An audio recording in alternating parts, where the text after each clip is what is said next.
A'udhu billahi minash shaitanir rajim. Bismillahirrahmanirrahim. Falënderimi takon Allahut. Paqja qoftë mbi të dërguarin e tij të fundit Muhammedin alayhi salatu wassalam. Inna akramakum indallahi atqakum.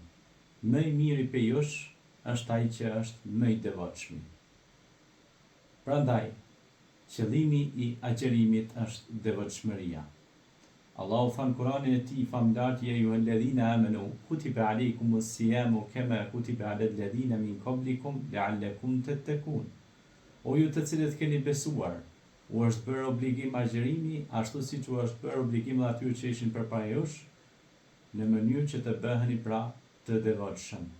Devocioni, përkushtimi pra në agjerim, përkushtimi në namaz, përkushtimi në sadaka, në bamirësi, përkushtimi në vepra pra të mira, të cilat na shumëfishohen në këtë muaj të bekuar të Ramazanit, që është Ramadan Mubarak, që është Ramazani i bereqetshëm, na rrit devotshmërinë. Wa zadatuhum imana. Na shton pra imanin dhe devotshmërinë dhe lidhjen tonë me Allahun te bareke ve teala. Andaj, nëse doni të rritet devotshmëria, që gjatë gjithë vitit të keni devotshmërinë në top nivel, në nivelin më të lartë, atëherë të përkushtohemi në veprat mira në këtë muaj, që është një që është akademia e muajit Ramazan. Prandaj, në këtë muaj të bëjmë vepra me të cilat Allahu është i kënaqur dhe të fitojmë pra kënaqësinë e Allahut te bareke ve teala. Të jemi prej atyre krijesave që rreshtohemi në bërjen e punëve pra të mira. Përveç namazit të ravive, përveç syfyrit, iftarit, sadakave, ndihmës ndaj jetimëve, varfërve, bonjakëve, largimit të pengesave nga rruga, leximit të hatmeve të Kuranit, lutjeve të shpeshta, duave të panumërta, pra mendimeve tona të mira, socializimi ynë me njerëzit në nevojë dhe ndihma reciproke, siç tha dhe Zoti në Kur'an, wa ta'awanu 'alal birri wat taqwa wa la ta'awanu 'alal ithmi wal 'udwan.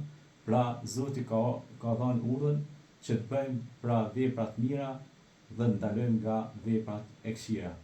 Pra jeni të urdhëruar që të bëni vepra të mira dhe të ndaloni nga veprat e këqija, sepse ju jeni ummetul khair, kuntum ummetul khair. Pra ju jeni ummeti i mirësisë.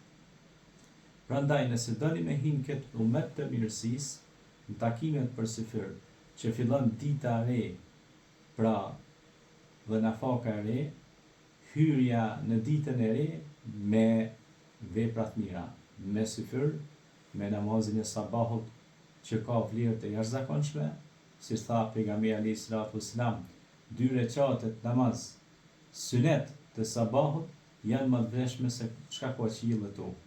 Pra shikoni çfarë bereqeti dhe pasuri e madhe është të falësh namazin e sabahut me kohë dhe namazet tjera po ashtu, sepse Zoti tha në Kur'an inna salata kanat 'alal mu'minina kitaban mawquta.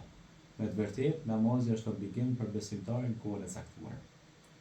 Andaj të obligohemi ta shtojmë devotshmërinë me vepra të mira dhe me buzëqeshje dhe me afërsi, me shtrimin e iftareve, me takimin mes akraballakut dhe njerëzve përreth, duke shpërndar paqe dhe mirësi. Selam aleikum.